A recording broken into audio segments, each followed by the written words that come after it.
என்னோட புக் ஷெல்ஃப்ல இருந்து ஒரு சில புத்தகங்கள் பார்க்கலாமா? எல்லாருக்கும் வணக்கம். உங்க கூட பேசிட்டு இருக்கிறது சபரி.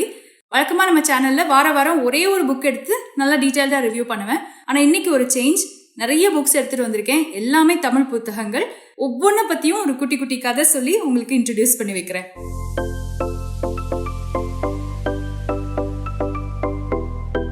முதல்ல எந்த புக் எடுக்கலாம்? ஓகே, இந்த புக். இதோட பேரு பயண சரித்திரம். இதை எழுதின எழுத்தாளரோட பேரு முகில். இது எதை பத்தின புத்தகம் அப்படின்னா, வரலாற்று சிறப்புமிக்க பயணங்களை பற்றிய புத்தகம். நம்ம ஸ்கூல் படிக்கும் போது ஒரு ஸ்டேட்மெண்ட் படிச்சிருப்போம், கொலம்பஸ் அமெரிக்காவை கண்டுபிடித்தார் அப்படின்னு. இப்போ ரீசெண்டா நீங்க நிறைய வீடியோஸ் எல்லாம் பாக்குறீங்க அப்படின்னா உங்களுக்கு விவரம் புரிஞ்சிருக்கும். கொலம்பஸ் அமெரிக்காவெல்லாம் கண்டுபிடிக்கல, அவர் இந்தியாவுக்கு வழி கண்டுபிடிக்க முயற்சி பண்ணி தப்பா வந்து சேர்ந்த இடம் தான் அமெரிக்கான்னு. தெளிவா சொல்லணும்னா, இன்னைக்கு எப்படி நம்ம ஃபாரின் குட்ஸ்க்கெல்லாம் ரொம்ப ஆசைப்படுறோமோ அந்த மாதிரி ஐரோப்பியர்கள் ஒரு காலத்துல ரொம்ப ஆசைப்பட்ட விஷயம் ஸ்பைசஸ். ஏலக்காய், லவங்கம், பட்டை, மிளகு இதெல்லாம் இந்தியால இருந்து தான் அவங்களுக்கு கிடைச்சிட்டு இருந்தது. டர்க்கில கான்ஸ்டன்டினோபிள்னு ஒரு இடம் இருக்கு. அது வழியா தான் ஐரோப்பியர்கள் இந்தியாவுக்கு வருவாங்க. ஆனா 15வது நூற்றாண்டோட தொடக்கத்துல என்ன நடந்துருச்சு, அந்த கான்ஸ்டன்டினோபிளை ரெஸ்ட்ரிக்ட் பண்ணிட்டாங்க. அந்த காரணத்துக்காகவே அவங்களுக்கு கடல் வழி தேவைப்பட்டுச்சு. நிறைய பேர் இந்தியாவுக்கு வர்றதுக்கான வழியை கண்டுபிடிக்கிறதுக்கு முயற்சி செஞ்சாங்க. கொலம்பஸும் முயற்சி செஞ்சாரு. அந்த முயற்சியில தான் அவர் என்ன பண்ணாரு, தப்பான ரூட்ல போனதுனால அமெரிக்கா வந்து சேர்ந்தாரு. அவர் அமெரிக்காவை தான் முதல்ல இந்தியானே நினைச்சிருந்திருக்காரு. இது ஒரு பெரிய கதைன்னு வச்சுக்கோங்களேன். ஆனா இன்னைக்கு வரைக்குமே கொலம்பஸ் தான் அமெரிக்காவுக்கு சீ ரூட் கண்டுபிடிச்சதா நம்ம நினைச்சிட்டு இருக்கோம். பட் இந்த புக்ல ஒரு எஸ்ஸே இருக்கு. அந்த எஸ்ஸேல சொல்லியிருப்பாங்க, கொலம்பஸ் அமெரிக்காவுக்கு வர்றதுக்கு முன்னாடியே வைக்கிங் வீரர்கள் அமெரிக்காவுக்கு வந்துட்டாங்கன்னு சொல்லி. அது மட்டும் இல்லாம இன்னும் நிறைய கடல் வழி பயணங்கள், தரைவழி பயணங்கள், வரலாற்றுல முக்கிய இடம் பிடித்த பயணங்கள் பத்தி இந்த புத்தகத்துல ரொம்ப சுவாரஸ்யமா இருக்கும். நீங்க ஒரு கட்டுரை வாசிக்க ஆரம்பிச்சீங்கன்னு வச்சுக்கோங்களேன், உங்களுக்கு அதை கீழே வைக்கணும்னே தோணாது. எழுத்தாளர் முகில் வரலாற்று கட்டுரைகளை எழுதுற விதம் அந்த அளவுக்கு சிறப்பா இருக்கும். இவரோட கிளியோபாட்ரான்னு இன்னொரு புக்கு கூட நான் வாசிச்சிருக்கேன். அந்த புக்கும் அதே மாதிரி தான் ரொம்ப நல்லா இருக்கும். உங்களுக்கு ஹிஸ்டரி பிடிக்கும், இந்த ஹிஸ்டாரிக் டிராவல் பத்தி எல்லாம் படிக்கணும்னு ஆசைப்படுறீங்கன்னா வாங்கி படிங்க. இந்த புக்கை எனக்கு கொடுத்தவங்க பிரபாவதி சங்கர். லாங் பேக் 2019ல நான் ஆப்பிள் பாக்ஸ்ன்னு ஒரு சேனல் ஆரம்பிச்சிருந்தேன். இப்பவும் சேனல் இருக்கு, கதை சொல்லிட்டு தான் இருக்கேன். உங்களுக்கு ஒருவேளை தெரியாதுன்னா அது ஒரு இன்ஃபர்மேஷன் மாதிரி சொல்றேன், ஓகேயா? அது ஆரம்பிச்ச புதுசுல எனக்கு ரொம்ப கம்மியான சப்ஸ்கிரைபர்ஸ் தான் இருந்தாங்க. 100, 200 அப்படி கொஞ்சம் கொஞ்சமா தான் நான் கூட்டிகிட்டே வந்தேன். அப்போ ஒரு 300, 400 இருக்கிற சமயத்துல பிரபாவதி எனக்கு சப்ஸ்கிரைபரா வந்தாங்க. எல்லா வீடியோலயுமே அவங்களோட கமெண்ட் இருக்கும், ரொம்ப அப்ரிஷியேட் பண்ணுவாங்க. சென்னை போயிருந்தப்போ நான் கண்டிப்பா அவங்கள பார்க்கணும்னு நினைச்சேன், போய் பார்த்தேன். அந்த நாளே எனக்கு அவ்வளோ பிளசண்டா இருந்துச்சு. ரொம்ப வார்மா வெல்கம் பண்ணாங்க. நாங்க 2 பேரும் சேர்ந்து உட்கார்ந்து சாப்பிட்டோம். எனக்காக ஆசையா சமைச்சிருந்தாங்க. அவங்க தான் எனக்கு இந்த புக்கை கொடுத்தாங்க. அடுத்தது எந்த புத்தகம் சொல்லலாம்? இந்த யாழி படம் போட்டிருக்கிற புத்தகம். இது வந்து ஒரு வரலாற்று புனைவு நாவல். இதோட பேரு குமரி. இதை எழுதினவங்க வா கீரா. இதோட குட்டி சம்மரி சொல்லலாமான்னு எனக்கு தெரியல, ஆனா இதுல வரக்கூடிய கேரக்டர்ஸோட பேர்லாம் சொல்றேன், கேளுங்களேன். இருவாஞ்சி, ஆரல் கண்ணி, அஞ்சாவண்ணி, சோமன், காமன், தென்னன், செம்பன். பேர்லாம் வித்தியாசமா இருக்குல்ல? நல்ல தமிழ் பெயர்கள். பல நூற்றாண்டுகளுக்கு முன்னாடி குமரி கண்டத்துல மக்கள் வாழ்ந்து வராங்க. அவங்கெல்லாம் இனக்குழுக்களாக இருக்கிறாங்க. ஒரு குழுவுக்கும் இன்னொரு குழுவுக்கும் ஆகாது, சண்டை வரும். ஒவ்வொருத்தருடைய நடைமுறை பழக்கங்கள் வித்தியாசமா இருக்கும். அப்படி இருக்கும்போது ஒரு விண்கல் பூமியை நோக்கி வருது, இங்க விழுது. அது விழும்போது சுனாமி மாதிரி ஒண்ணு உருவாகுது, ஆழிப்பேரலை. அந்த ஆழிப்பேரலையில குமரிக்கண்டம் நீர்ல மூழ்கி போகுது. அப்படி அது மூழ்கி போறதுக்கு முன்னாடி சில நாட்களை எடுத்துக்கிட்டு ஒரு டைரி அமைப்புல இந்த கதையை எழுதியிருப்பாங்க. இன்றைய நாள், இன்றைய நாள், இன்றைய நாள் அப்படின்னு அந்த ஒரு டே பை டே அந்த கதை நகர்ந்துகிட்டே வரும். கடைசி நாள்ல ஆழிப்பேரலை வந்து குமரிக்கண்டத்தை அழிக்கும். உங்களுக்கு வரலாற்று புனைவுகள் பிடிக்கும்னா குமரிக்கண்டத்துல ஒரு 6 மணி நேரம், ஏன்னா இந்த புக்கை வாசிச்சு முடிக்க 6 மணி நேரம் எனக்கு ஆச்சு. ஒரு 6 மணி நேரம் குமரிக்கண்டத்துல வாழ்ந்த அனுபவம் உங்களுக்கு வேணும்னா இந்த புக்கை வாசிச்சு பாருங்க. அப்புறம் இந்த புக்கை எனக்கு யாரு சஜஸ்ட் பண்ணாங்க அப்படின்னா, பனுவல் அப்படின்ற ஒரு ஆன்லைன் புக் செல்லிங் பிளாட்ஃபார்ம் இருக்கு. அவங்க தான். பெய்ட் ப்ரமோஷன் கிடையாதுங்க, இது பெய்ட் ப்ரமோஷன் கிடையாது. பனுவல்.comன்ற வெப்சைட்ல இந்த புக்கு வாங்கினேன். மற்றபடி ரெகுலராக நான் புக் வாங்குறதுக்கு நிறைய பிளாட்ஃபார்ம் யூஸ் பண்ணுவேன். ஏன்னா நான் வெளியூரில் இருக்கிறதுனால நேரில் கடைக்கு போய் எனக்கு புக்கு வாங்க முடியாது. அப்போ வேற என்னெல்லாம் ஆப்ஷன் இருக்கோ அது எல்லாத்தையுமே யூஸ் பண்ணுவேன். இறைவி புக்ஸ்ன்னு ஒருத்தங்க இருக்காங்க இன்ஸ்டாகிராமில். அப்புறம் யூஸ்ட் புக்ஸ் தமிழ் அப்படின்னு ஒரு பேஜ் வச்சுருக்காங்க.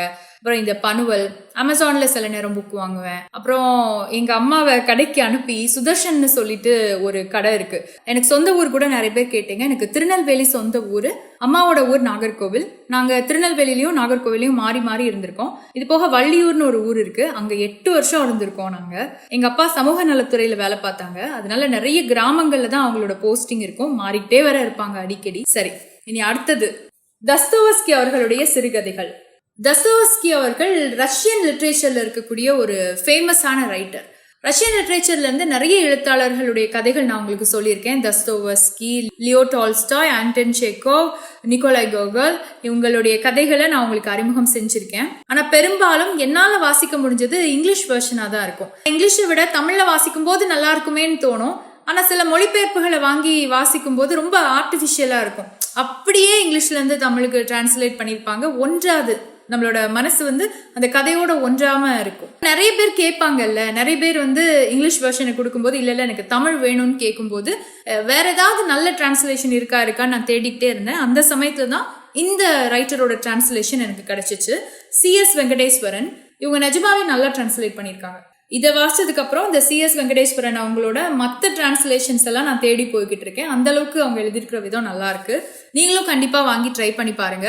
உங்களுக்கு தஸ்தோவஸ்கி அவங்களோட கதையெல்லாம் வாசிக்கணும், ஆனா எனக்கு இங்கிலீஷ்ல வாசிக்க பிடிக்காது, தமிழ்ல வாசிக்கணும் அப்படிங்கிற பட்சத்துல இந்த புக்கையும் ரெக்கமெண்ட் பண்றேன். இவங்களோட மற்ற டிரான்ஸ்லேஷன்ஸ் எதுவா இருந்தாலும் கூட நீங்க வாங்கி வாசிங்க, நல்லா இருக்கும் அப்படின்னு நான் நம்புறேன். அடுத்த புக் இது ஷெப்பர்ட்ஸ் ஆஃப் ஹோப் அப்படின்னு இந்த புக்குக்கு பேரு. அருண் பாலாஜி செல்வராஜ் அப்படின்ற ரைட்டர் எழுதியிருக்காங்க. நம்ம ஜெய் பீம் படத்தோட உண்மையான ஹீரோ ஜஸ்டிஸ் கே சந்துரு அவர்கள் இந்த புக்குக்கு ஃபார்வர்ட் கொடுத்திருக்காங்க. இந்த புக் எனக்கு ரிவ்யூக்காக வந்துச்சு. பொதுவாகவே இந்த மாதிரி புக் ரிவ்யூ பண்ணும்போது உங்களுக்கு ரிவ்யூக்காக சில புக்ஸ் கிடைக்கும். நம்ம ஊர்ல நமக்காக உழைக்கிற, பொருளாதாரத்திலேயாகட்டும் சமூகத்திலேயாகட்டும் பிற்படுத்தப்பட்டவங்களா இருக்கிற, ஒடுக்கப்படுறவங்களா இருக்கிறவங்களுக்காக உழைக்கிற உண்மையான கதாநாயகர்களுடைய கதைகள் தான் இந்த புக்ல இருக்கு. கிட்டத்தட்ட நான் ஒரு 10 பேரை இந்த புக்கு மூலமா எனக்கு இன்ட்ரோடியூஸ் பண்ணிக்கிட்டேன். இந்த புக்கை நான் டீட்டெயில்டாவே ஒரு நாள் ரிவ்யூ பண்றேன். மீன்வைல் நீங்களுமே வாங்கி வாசிக்கணும்னா வாசிச்சு பாருங்க. Shepherds of hope, Arun Balaji Selvaraj. குறிப்பா ஸ்கூல் படிக்கிற பிள்ளைங்க இருக்கீங்கல்ல, அவங்களுக்கு இந்த புக்கை நான் ரெக்கமெண்ட் பண்றேன். அடுத்தது இன்னொரு புக்கு, எழுத்தாளர் பெருமாள் முருகன் அவர்கள் எழுதிய பூக்குழி. இதுல ஒரு யங் கப்பல் வருவாங்க, ஒரு பையனும் ஒரு பொண்ணும். அந்த பையன் அந்த பொண்ணை காதலிச்சு கல்யாணம் பண்ணி கூட்டிட்டு வந்துருவான் அவனோட வீட்டுக்கு. அவனோட வீட்டுல பெருசாலாம் வசதிகள் எதுவும் இருக்காது, வீடும் ஒழுங்கா இருக்காது, பாத்ரூம் கூட ப்ராப்பரா இருக்காது. ஆனா அந்த பொண்ணை கூட்டிட்டு வந்த பிறகு அவனோட வீட்டுல இருக்கிறவங்க எல்லாரும் ஒரே ஒரு கேள்வியை தான் திரும்ப திரும்ப கேட்பாங்க. அந்த பொண்ணு நம்ம இனமா, அந்த பொண்ணு நம்ம இனமா, மறுபடி அதே கேள்விதான். அதை விட அவளோட மூக்கு மொழியை பார்த்து, அவளோட உருவ அமைப்பை பார்த்து இல்ல இவ நம்ம இனம் கிடையாது அப்படின்னு அவங்க சொல்லுவாங்க. மிருகங்களை தான் அடையாளம் கண்டுபிடிக்க முடியும், இப்படி இருந்தா என்னென்ன மிருகம்னு. மனுஷங்களெல்லாம் அப்படி கண்டுபிடிக்க முடியாது. ஆனா நம்ம ஊர்ல நிறைய பேர் அந்த வேலையும் செய்யறாங்கன்னு வச்சுக்கோங்களேன். இந்த கதையில அந்த மாதிரி தான். அந்த பொண்ணை ஆளை வச்சே, உருவத்தை வச்சே இப்படியா இருக்கும் அப்படியா இருக்கும்லாம் பேசிக்கிட்டு இருப்பாங்க. ஒவ்வொரு நேரமும் கொஞ்சம் திக்குன்னு தான் இருக்கும். அந்த பொண்ணை எதுவும் பண்ணிடுவாங்களோ அப்படின்னு தோணும். அந்த கதை முடிகிற சமயம் நம்ம பதட்டம் ஒரு வீணான பதட்டமா அல்லது நம்ம பதட்டப்பட்டது நியாயம்தானா அப்படின்னு உங்களுக்கே தெரியும். கண்டிப்பா இந்த நாவல் வாங்கி வாசிச்சு பாருங்க. பெருமாள் முருகன் அவர்களுடைய பூக்குழி. அப்புறம் இன்னொரு கொஸ்டின் யாரோ ஒருத்தங்க கேட்டாங்க, நீங்க மைக் யூஸ் பண்ண மாட்டீங்களா, மைக் யூஸ் பண்ணாம எப்படி கிளியரா இருக்கு வாய்ஸ்ன்னு சொல்லிட்டு. நான் மைக் யூஸ் பண்ணுவேன், ஆனா இங்க மாட்டிருப்பாங்கல்ல எல்லாரும், அந்த மாதிரி மாட்ட மாட்டேன். என் வாய்ஸ் ரொம்ப ஹை பிச்ல இருக்கும். இந்த இடத்துல மைக் வச்சேன்னா நல்லா கீச்சுன்னு ஷார்ப்பா உங்க காதுல குரல் விழும். ஏன்னா நீங்க நான் பேசும்போதே கவனிச்சிருந்தீங்கன்னா என் கை அடிக்கடி இப்படி எல்லாம் போகும். அப்ப அந்த மைக்ல டக் டக் டக்குன்னு சத்தம் கேட்டுட்டே இருக்கும். ஸோ இங்க மைக்கு மாட்டாம இங்கே ஒரு ஸ்டாண்ட் வச்சு நான் வச்சிருக்கேன். இந்த மைக் தான் நான் யூஸ் பண்ற மைக். இப்போ உங்களுக்கு நான் இதுவரைக்கும் ரிவ்யூ பண்ணிருக்கிற எல்லா புக்ஸ்லயும் எந்த புக்கு ரொம்ப பிடிச்சிருந்தது அப்படிங்கறத என் கூட நீங்க கருத்துக்களா பகிர்ந்துக்கலாம். உங்களுக்கு ஏதாவது ஒரு புக் எனக்கு சஜஸ்ட் பண்ணணும்னு தோணுதா, அப்பவும் நீங்க எனக்கு சஜஸ்ட் பண்ணலாம். இன்னைக்கு இந்த வீடியோவை இதோட வைண்ட் அப் பண்ணிக்கிறேன். நம்ம இன்னொரு நாள் இன்னொரு புத்தக அறிமுகத்தோட மறுபடியும் சந்திக்கலாம். அதுவரை உங்களிடமிருந்து விடைபெறுவது சபரி. நன்றி, வணக்கம்.